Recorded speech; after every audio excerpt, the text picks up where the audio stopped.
Hello friends, my self Manju. स्वागत है आपका जेआरएफ अड्डा चैनल पर। मैं हूं आपकी educator for CSI net chemical science और जेआरएफ अड्डा आपके लिए लेकर आया है सीएसआई नेट केमिकल साइंस का कंप्लीट कोर्स, जो कि अवेलेबल है जेआरएफ अड्डा एप्लीकेशन पर। जब आप जेआरएफ अड्डा एप्लीकेशन को डाउनलोड करेंगे तो वहां पर अवेलेबल होगा सीएसआई नेट का ऑप्शन, जहां पर आप लाइफ साइंस और केमिकल साइंस के कोर्सेज को आसानी से ज्वाइन कर सकते हैं।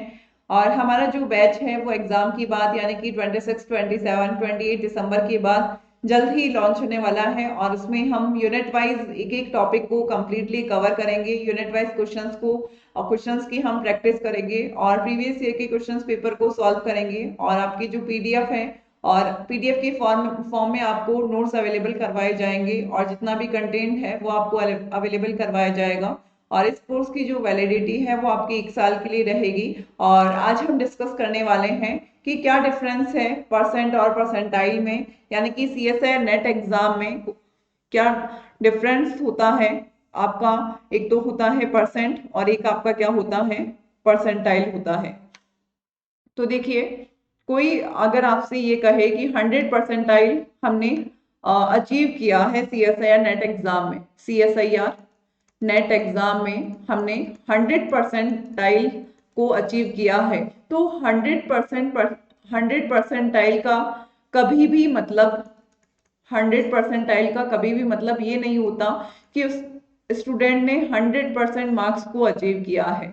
यानी कि एक तरीके से हम कहें कि अगर आपका 200 मार्क्स का क्या है, टोटल पेपर है, 200 मार्क्स का आपका पेपर है, जिसमें से जो टोटल कैंडिडेट जो इस एग्जाम में अपीयर हुए, मान लीजिए वो 20,000 हुए, 20,000 कैंडिडेट ने CSIR net exam chemical science subject से पेपर दिया और टोटल पेपर कितने मार्क्स का था, 200 मार्क्स का था।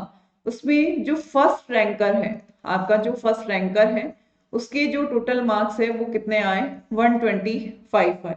और 125 पर एक तरीके से उससे क्या अचीव हुई, जेआरएफ अचीव हुई और इसकी रैंक क्या है, फर्स्ट रैंक है। और अगर हम इसका परसेंटेज निकालें 125 अपॉन 200 मल्टीप्लाई 100, ये आपका इसका क्या आएगा, परसेंटेज आएगा। लेकिन अगर हमने इसके परसेंटाइल की बात करें तो हम इसको क्या मानेंगे, 100 परसेंटाइल मानेंगे। इसको क्या मानेंगे, 100 परसेंटाइल मानेंगे। तो कभी भी 100 परसेंटाइल का मतलब ये नहीं होता कि उस स्टूडेंट के 100% मार्क्स आए हैं।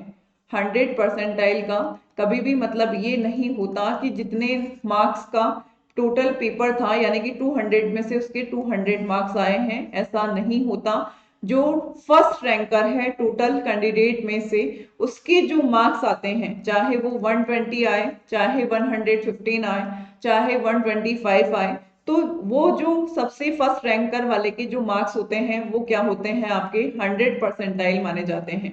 100 परसेंटाइल माने जाते हैं। फिर आपकी इसके कंपैरिजन में अदर कैंडिडेट का क्या निकाला जाता है, परसेंटाइल निकाला जाता है। यानी कि इससे इससे मान लीजिए 125 से 1-2 मार्क्स कम होंगे तो उसके 99 परसेंटाइल, और फिर 98 परसेंटाइल, फिर 97 परसेंटाइल, इस तरीके से उसके मार्क्स के अकॉर्डिंग उसके कंपैरिजन में बाकी कैंडिडेट का क्या निकाला जाएगा, परसेंटाइल निकाला जाएगा। तो परसेंटेज अलग चीज है और परसेंटाइल अलग चीज है। परसेंट जो होता है वो आपकी टोटल जो मार्क्स आते हैं उससे निकाला जाता है। और परसेंटाइल आपका जो फर्स्ट टॉप रैंकर्स होता है, फर्स्ट जो रैंकर्स के जितने भी मार्क्स होते हैं उसको 100 परसेंटाइल मान लिया जाता है। और बाकी स्टूडेंट्स के जो परसेंटाइल निकाला जाता है वो उस स्टूडेंट के कंपैरिजन में निकाला जाता है। तो कभी भी आप कई बार सुनते हो कि उसके 99 परसेंटाइल आए, उसके 98 परसेंटाइल आए, तो 98 परसेंटाइल या 99 परसेंटाइल आना उसका मतलब ये नहीं है कि उसके फुल में से फुल मार्क्स आए हैं। वो केवल और केवल जो रैंक के अकॉर्डिंग आपकी क्या होती है, परसेंटाइल कैलकुलेट की जाती है। तो ये मेनली डिफरेंस होता है आपका परसेंट और परसेंटाइल में।